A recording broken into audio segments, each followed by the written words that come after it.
अस्सलाम वालेकुम, नमस्कार, सत श्री अकाल एंड गुड इवनिंग। मैं हूँ आरज़ू काज़मी और हमारे साथ major general Ashwini Siwach sir हैं भारत से। बहुत शुक्रिया सर कि आज आप हैं। Thank you so much. Thank you. Thank you Aarzoo. Sir, एक लड़ाई खत्म होती है और दूसरी फिर शुरू हो जाती है। वर्ल्ड में पता नहीं क्या चल रहा है। तो इस वक्त ईरान की जो हालत है, आपके ख्याल से कि क्या हो रहा है और फ्यूचर क्या है? क्योंकि काफी लोगों को वहां अरेस्ट भी किया गया है। वहां पर ट्रम्प भी उसके बारे में बात कर रहे हैं, उनको ऐसे ही धमकी दे रहे हैं जैसे वेनेजुएला के बारे में उन्होंने बात की थी। तो इस वक्त ईरान की सिचुएशन को आप कैसे देखते हैं सर? हाँ बिल्कुल, देखो अर्जू, ईरान की सिचुएशन बहुत नाजुक है। जो प्रोटेस्ट स्टार्ट हुए थे कि इकोनॉमिक डिसकंटेंटमेंट के कारण, आज वो फैल गए हैं। ये सच्चाई है कि पहले वो स्टार्ट हुए अर्बन एरिया में, अब वो सेमी अर्बन और रूरल एरिया पूरे के पूरे 31 प्रोविंस के अंदर फैल चुके हैं। और उन उसका बेसिक रीजन यही है कि एक तो वहाँ इन्फ्लेशन बहुत हाई हो गया, 40% से ज़्यादा है, और कुकिंग ऑयल के रेट तो आसमान छू रहे हैं। इसके बाद वहाँ पर जो करप्शन बहुत हाईएस्ट है, इकोनॉमी अच्छा नहीं कर रही जब से इनके ऊपर इकोनॉमिक सैंक्शन लगाए हैं। और ये सच्चाई है कि आज की तारीख में सारा लॉ एंड ऑर्डर सिचुएशन बिल्कुल खत्म हो चुका है। लोग सड़कों पर आए हैं, प्रोटेस्ट कर रहे हैं कि वो चाहते हैं कि जो प्रेजेंट रिजीम है अयातुल्ला अल खमैनी की, जो कि बिल्कुल फेल होगी, वो अभी जानी चाहिए। तो ये उनकी डिमांड है। और अभी जिस प्रकार से 13-14 दिन हो गए इस प्रोटेस्ट को, इसके अंदर 100 के करीब लोग मारे भी गए हैं। और अभी जिस प्रकार से डोनाल्ड ट्रंप ने वार्निंग दे दी है, उसने ये कहा कि हम we are locked and loaded. अगर जो अयातुल्ला अल खमैनी की गवर्नमेंट है वो कोई फोर्स का इस्तेमाल करती है प्रोटेस्टर के अगेंस्ट, या इनके ऊपर गोलियां वगैरह चलाई जाती है, तो फिर हम इंटरवीन कर सकते हैं। तो मुझे लगता है इससे प्रोटेस्टर्स को काफी उत्साह मिला है, और वो सोचते हैं जैसे अभी वेनेजुएला में हुआ है, निकोलस मादुरो की को हाईजैक करके लेके चले गए ये।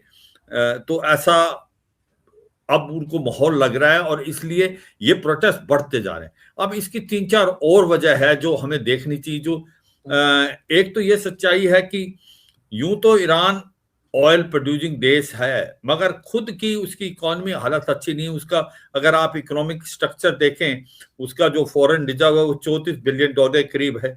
उसकी जीडीपी 430 के करीब है। उसका जो पर कैपिटा इनकम भी कोई खास अच्छा नहीं था, और जो इनका जीडीपी ग्रोथ था वो 3.5 के करीब था। मगर सच्चाई ये है कि जब से इकोनॉमिक सैंक्शन लगे हैं, अभी अमेरिका ने और भी लगा दिए, जो 12 दिन का युद्ध हुआ था उसके बाद ईरान की स्थिति और भी खराब हो गई। और ऐसे में वर्ल्ड ओवर भी देखें, जो इसकी प्रॉक्सी थी उनको भी मार पड़ी है, चाहे वो हिजबुल्लाह था, होती रेबल थे, या हमास था, जो इनके साथ देश खड़े थे किसी हद तक। जैसे सीरिया में असाद वो निकल गए हैं, या अभी निकोलस मादुरो थे वेनेजुएला में, वो चीन और रूस जो बिल्कुल क्लोज माने जाते थे ईरान के, वो भी खास इसको उसके बारे में आगे बढ़ के नहीं आ रहे।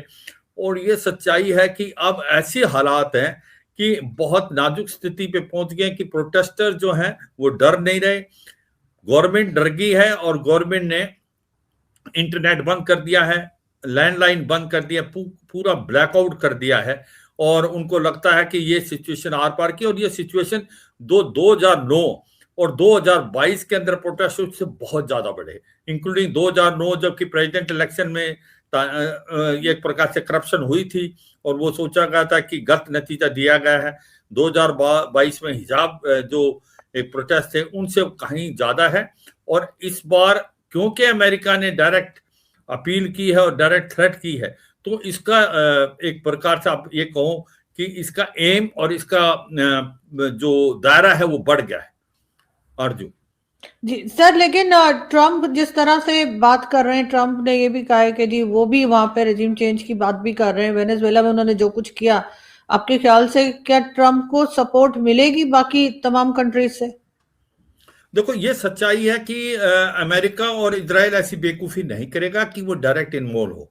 देखो, ये जो प्रोटेस्ट हो रहे हैं इसके अंदर ये पहले स्टार्ट हुए हैं अंदर से ही, क्योंकि अंदर से इसलिए स्टार्ट हुए हैं कि वहां पर इकोनॉमिक जो स्थिति है वो बहुत खराब है। इन्फ्लेशन है जैसे हम बात कर रहे थे, और जो इनकी करेंसी है, जो लोकल करेंसी रियाल, वो डॉलर के मुकाबले में बहुत जल्दी और बहुत ज्यादा गिर गई है। 1.4 जो मिलियन रियाल एक डॉलर के बराबर है।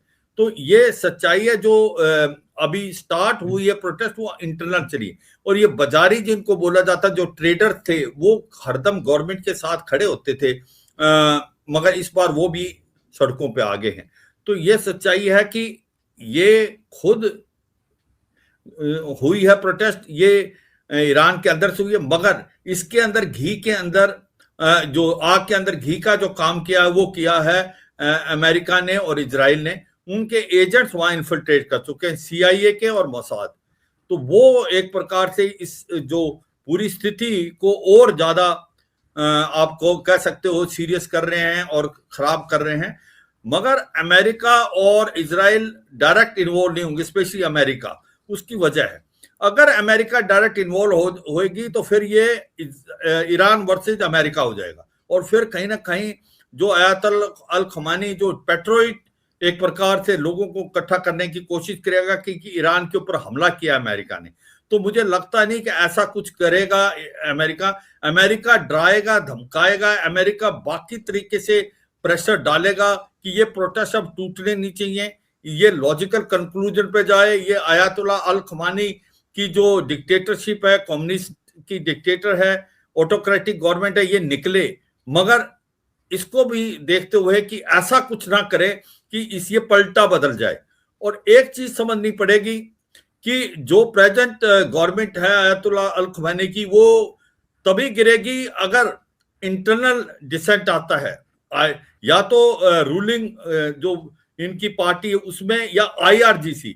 जो इनकी अभी तक जो IRGC और सिक्योरिटी फोर्सेस हैं वो अभी भी अयातुल्लाह अल खमेनी के साथ खड़े हैं। क्योंकि अगर वो उनमें फूट आती है या वो प्रोटेस्टर पे फायर करने से मना कर देते हैं, वो प्रोटेस्ट मिलते हैं, तब तो ये पलटा बदल सकता है, नहीं तो इतनी आसानी नहीं होगा। तो तभी सभी कह रहे हैं कि ये कहना कि क्या इससे तख्ता बदल जाएगा, ये बिल्कुल कहना बड़ा मुश्किल है। क्योंकि ऐसी सिचुएशन काफी बार पहली बार हुई। हाँ ये है, इसका इस बार जो दायरा है वो बहुत ज्यादा बड़ा है, इसमें कोई शक नहीं। मगर मुझे ये लगता है कि अमेरिका पूरी कोशिश कर रहा है, बाहर से उसको हेल्प दे रहा, प्रोटेस्टर्स को किसी तरीके से मदद कराने के और हौसले बुलंद करने के लिए वो ये स्टेटमेंट अमेरिका के प्रेसिडेंट दे रहे हैं कि we are locked and ready. So ये इसको मद्देनजर रखो, स्थिति खराब है, मगर क्या होगा आगे ये तो समय ही बताएगा। आरजू सर, भारत की तरफ से कोई स्टेटमेंट आएगा इनको सपोर्ट करने के लिए, या आपको लगता है कि नहीं अब जो है टाइम आ गया है और अब ईरान में हम एक बड़ा चेंज देख रहे हैं? देखो, भारत बड़ा सोच समझ के चलेगा, क्योंकि हमारे रिलेशनशिप ईरान के साथ बहुत अच्छे थे, इसमें कोई दो राय नहीं। क्योंकि पहले देखते हैं कि इसका इम्पैक्ट क्या हो सकता है, जो ये सिचुएशन हो रही है वहां पर, ये इसका इम्पैक्ट ये पूरे जो पाकिस्तान है, भारत है, अफगानिस्तान है, श्रीलंका, बांग्लादेश पे पड़ेगा। क्योंकि ये शिपिंग लाइंस हैं, उसके ऊपर है ईरान बैठा हुआ, वहां से ऑयल आता है मिडिल ईस्ट से, कुछ ईरान से आता। भारत आजकल ईरान से नहीं ले रहा है, जब से इकोनॉमिक सैंक्शन लगाए थे ट्रंप 1.0 ने। मगर वहां से जो शिपिंग लाइन है वो डिस्टर्ब होंगी, ऑयल के रेट बढ़ सकते हैं, इसमें कोई शक नहीं। मगर जो भारत की बात आती है, भारत के रिलेशन जो है प्रेजेंट अयातुल्लाह अल खमेनी की जो रजीम है उसके साथ भी बहुत अच्छे। हम चाबार पोर्ट के अंदर भारत चला रहा है, जो कि पाकिस्तान को बाईपास करके अफगानिस्तान, फिर सेंट्रल एशियन स्टेट, और फिर वो नॉर्थ साउथ ट्रांसपोर्ट कॉरिडोर को जोड़ता है। और उस पर इकोनॉमिक सैंक्शन भी नहीं लगा रखे अमेरिका ने। तो मैं ये कहूंगा कि भारत का यही रवैया है कि भाई इसको पीसफुली रिजॉल्व करें, और भारत किसी की तरफ नहीं झुकेंगे, और भारत यही कहेंगे कि इंटरनल प्रॉब्लम है ईरान की, ईरान को रिजॉल्व करनी चाहिए। क्योंकि अभी भी प्रेजेंट गवर्नमेंट भारत के साथ बहुत अच्छी है। यूनाइटेड नेशन का क्या है, United nation human right commission है, उसने भी स्टेटमेंट पास की है कि भाई जो ये प्रोटेस्ट हैं ये पीसफुल हैं, इनका हक है, इनको करना चाहिए, इनके ऊपर कोई ना कोई आप वायलेंस यूज नहीं कर सकते, फोर्स यूज नहीं कर सकते। इसी प्रकार से आप देखें फ्रांस ने, जर्मनी ने और यूके ने भी यही स्टेटमेंटें दी हैं कि अगवा किया अयातुल्लाह अल खमेनी को कि ये पीसफुल प्रोटेस्ट है, इनके ऊपर जबरदस्ती नहीं। मगर सच्चाई यह है कि वाकई सिचुएशन बहुत खराब है। पूरे 31 प्रोविंस में लोग सड़कों पे हैं, लोग बहुत परेशान हैं। जिस प्रकार से इन्फ्लेशन है, इकोनॉमिक की प्रॉब्लम है, वहां पर करप्शन हाईएस्ट लेवल है, और उनके जो लोकल करेंसी बहुत ज्यादा गिर गई डॉलर के मुकाबले में, इन्वेस्टमेंट नहीं आ रही। सबसे ज्यादा इंपॉर्टेंट है, ईरान में जब से इकोनॉमिक सैंक्शन, इन्वेस्टमेंट नहीं आ रहे। इनके जो एक्सपोर्ट थे वो भी बहुत कम हो गए, ऑयल दे नहीं पा रहे हैं क्योंकि इकोनॉमिक सैंक्शन है। इंपोर्ट जो है वो में भी कमी आई है। इंटरनल जो कंजम्पशन थी वो है मगर समान नहीं है। इन्फ्लेशन बहुत आसमान को छू रहा है और एसेंशियल आइटम नहीं मिले लोगों को। और जो बाजारी जिनको बोलते हैं, जो ट्रेडर्स, जो किसी समय में अयातुल्ला अल खमानी के साथ खड़े होते थे, आज वो भी सड़कों पे आ गए। तो अब मुझे लगता है कि वाकई सिचुएशन बहुत खराब है। मगर जब तक आईआरजीसी साथ में है, ऊपर टॉप लीडरशिप अयातुल्ला अल खमेनी के साथ है, तब मुझे नहीं लगता कुछ खास हो सकता है। जब तक अगर जो आईआरजीसी या मिलिट्री आ जाए, वो प्रोटेस्टर के साथ मिले या उनके ऊपर फायर मना करे, तभी हो सकता है। पर अमेरिका इस सिचुएशन को देख रहा है, इसका फायदा उठाएगा और वो आग में घी डालने का बिल्कुल काम करेगा। अर्जुन बिल्कुल ऐसे ही है सर, लेकिन बहरहाल सब लोग यहाँ पर पाकिस्तान में तो जाहिर हमारे तो बॉर्डर लगते हैं, तो यही टेंशन है कि ऐसा ना हो कि यहाँ पर भी कोई प्रॉब्लम आ जाए। लेकिन दूसरी तरफ पाकिस्तान के लोग जो है वो इस चीज को भी देख रहे हैं कि किस तरह से ईरान के लोग अपने राइट्स के लिए बाहर आए। सर, आपने डीजीआईएसपीआर की प्रेस कॉन्फ्रेंस तो यकीनन देखी होगी, क्या कहेंगे आप? एक बार फिर भारत का नाम लिया गया है, एक बार फिर भारत को कहा गया है कि वो और अफगानिस्तान मिलकर पाकिस्तान पे जैसे कोई अटैक करने आ रहे हैं। हाँ देखो, ये मनगढ़ंत बातें हैं डीजीआईएसपीआर के डीजी की। ऐसा कुछ नहीं है। भारत अब जो है और अफगानिस्तान के साथ अच्छे आज का रिलेशनशिप बनते जा रहे हैं, इसमें कोई शक नहीं। क्योंकि हमने उनकी जो तालिबान की गवर्नमेंट को रिकॉग्नाइज नहीं किया, मगर अब वर्केबल रिलेशनशिप हैं। हमने वहां पर प्रॉपर ढंग से जो टेक्निकल मिशन था, प्रॉपर एम्बेसी ले ली है, और हमारे जो प्रोजेक्ट्स हैं 100 के करीब, जहां हम $3 बिलियन वहां इन्वेस्ट किया, उनको हमने दोबारा स्टार्ट कर दिया है। इसके अलावा भारत का कोई इसके साथ नहीं है। जो भी अफगानिस्तान और पाकिस्तान की प्रॉब्लम, वो आपस की इनकी प्रॉब्लम है, क्योंकि अफगानिस्तान डूरन लाइन को नहीं मानता। ये तो भारत ने पहले देख लिया था, जब 15 अगस्त 2021 के अंदर तालिबान की गवर्नमेंट आई थी, तो बहुत खुशी का मुजाहरा माना गया था पाकिस्तान में, और उन्होंने कहा था कि भाई they have broken the chain of slavery. Imran Khan उस टाइम प्राइम मिनिस्टर थे, बोला था। मगर भारत को पता था ये दोस्ती ज्यादा दिन रहने वाली नहीं, क्योंकि इनके बीच के अंदर फॉल्ट लाइन हैं, और वो डूरन लाइन नहीं मानता अफगानिस्तान। पश्तून दोनों तरफ जो हैं वो अफगानिस्तान में मिलना चाहते हैं, शरिया लॉ लाना चाहते हैं। तो अब अफगानिस्तान और पाकिस्तान में लड़ाई जैसा माहौल है, क्योंकि जिस प्रकार से कई बार पाकिस्तान ने क्रॉस ओवर करके कुछ वहां पर एयर स्ट्राइक की हैं, और जिसमें सिविलियन और बच्चे मारे गए हैं, और जबकि पाकिस्तान कहता है कि वो टीटीपी के कैंप्स थे, और टीटीपी को श्रेय देता अफगानिस्तान, और अफगानिस्तान इस चीज को नकारा करता है। तो ये प्रॉब्लम अफगानिस्तान और पाकिस्तान की है, भारत का इसमें कोई लेना देना नहीं। भारत के अपने रिलेशन वर्केबल हैं, जो कि अफगानिस्तान। मगर एक चीज तो है अर्जुन, समझना पड़ेगा, जिस हालात में ये सिचुएशन अभी अनफोल्ड हो रही है। आप देखें, कहीं ना कहीं प्रॉब्लम श्रीलंका में हुई थी, फिर बांग्लादेश के अंदर हुई, नेपाल के अंदर हुई, अब ईरान के अंदर हुई। तो ये इस रीजन के अंदर पाकिस्तान को भी लगता है कि ऐसा ना हो डिसकंटेंटमेंट, जो इकोनॉमी डिसकंटेंटमेंट जो पाकिस्तान में बहुत ज्यादा है, वहां पर भी रेट्स बहुत हाई हैं, वहां पर भी आपके एक्सपोर्ट जा नहीं रहे। आप 28 बार जा चुके हो आईएमएफ के पास, बार बार कटोरा लेके जाना पड़ता है, और इंपोर्ट्स बढ़ते जा रहे हैं, एक्सपोर्ट कम हो गए। टेक्सटाइल इंडस्ट्री भी ऑलमोस्ट ठप है, बिजली के रेट्स बहुत ज्यादा। आईएमएफ आपको तभी लोन देगा जब तक टैक्स का आप दायरा नहीं बढ़ाएंगे। तो मुझे लगता है पाकिस्तान को डरना चाहिए, जो सिचुएशन अभी पूरे इलाके में, और जो ईरान के अब हालात हैं, मुझे लगता है उस हिसाब से it is a cause of concern for Pakistan. एक डिस्कंटेंटमेंट है लोगों में, वो तभी लोग कहते हैं कि एक सिविल वार की तरफ पाकिस्तान जा सकता है। उसकी वजह इकोनॉमिक है। इकोनॉमी जिस देश की अच्छा नहीं करेगी, उसके अंदर लोग सड़कों पर आएंगे। आप कितना ही दूर से आप ये कहें कि बाहर से कुछ कराया है किसी ने, बाहर से आप आग में घी डालने का काम कर सकते हैं, मगर जनरेट अंदर से होती है, और वो जनरेट होती इकोनॉमिक है। जब हालात इकोनॉमिक खराब हो जाते हैं, जब इन्फ्लेशन, करप्शन, मिसमैनेजमेंट, तब ये प्रॉब्लम आती है जो ईरान में आज आई है। ईरान के अंदर हाँ बाहर से प्रॉब्लम है कि वहां पर इकोनॉमिक सैंक्शन बहुत ज्यादा लगे हैं, उनका जो ऑयल था वो भी नहीं जा रहा है, उसके पास उनको खाने पीने का सामान भी नहीं आ पा रहा है।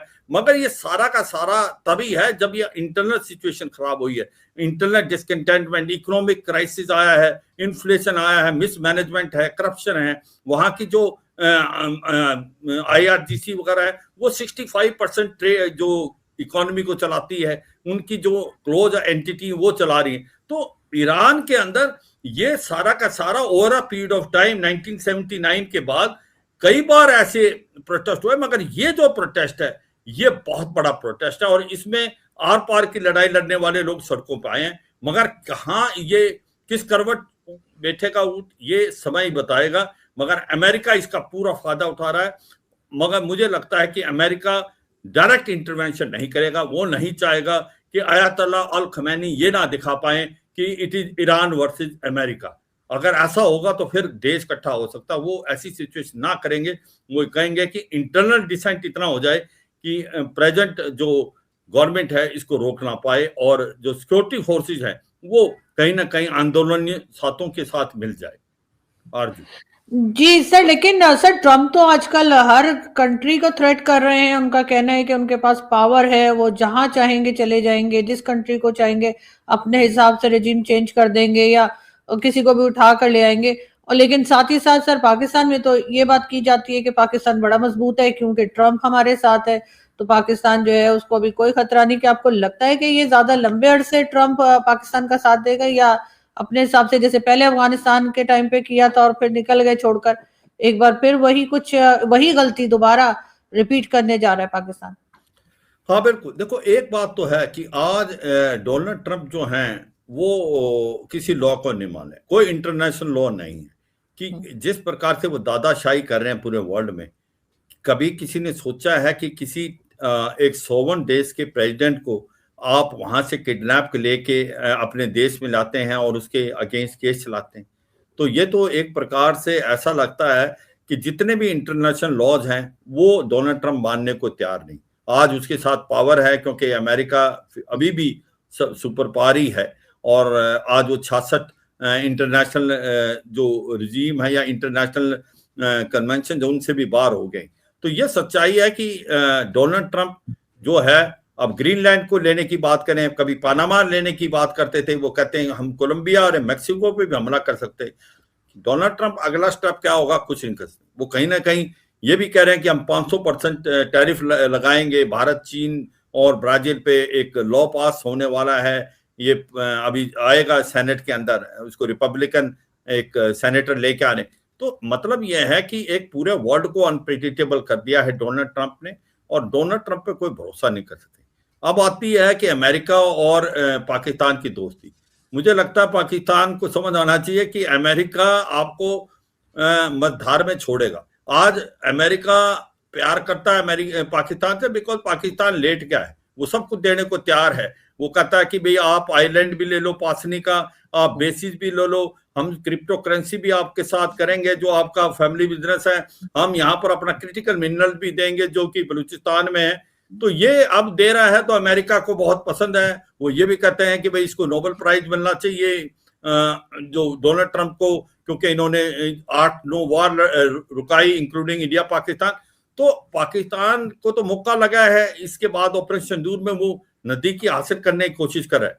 ये पाकिस्तान को सोचना है कि वो कितना डोनाल्ड ट्रंप पे विश्वास करेगा। मगर डोनाल्ड ट्रंप किसी के साथी नहीं है, किसको कब धोखा देंगे वो उसको तभी पता चलेगा जब धोखा दिया जाएगा। मगर ये सच्चाई है आज की तारीख में डोनाल्ड ट्रंप वही कर रहे हैं जो कुछ करने हैं और वो इंटरनेशनल लॉज को बिल्कुल नहीं मान रहे और ये वर्ल्ड की शांति के लिए बहुत बड़ा खतरा है। बिल्कुल सर, ये वर्ल्ड की शांति के लिए बहुत बड़ा खतरा है, लेकिन अभी कोई बड़ी कंट्री ऐसी नहीं दिख रही जो के डोनाल्ड ट्रंप को रोकने की कोशिश कर रही हो या रोक पाए। बहुत शुक्रिया कि आज आपने ज्वाइन किया sir. Thank you so much. Thank you Aarzoo, thank you very much.